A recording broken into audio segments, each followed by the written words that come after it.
Chief Minister Conrad on Tuesday said that the only challenge associated with the National Education Policy 2020 is the process of its implementation.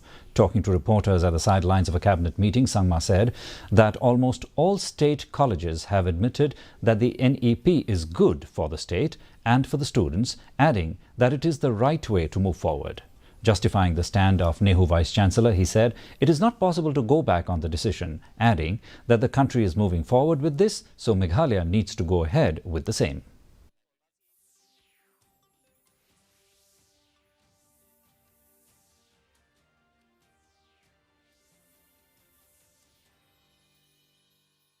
And many of the principals, and almost every principal I've spoken to, and almost every college I've spoken to, they all understand that NEP is good for the state and good for the students, and it is the right way to move forward.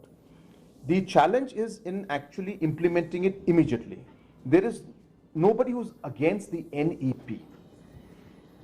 Majority of the teachers and the students and the principals are all for the NEP to be implemented.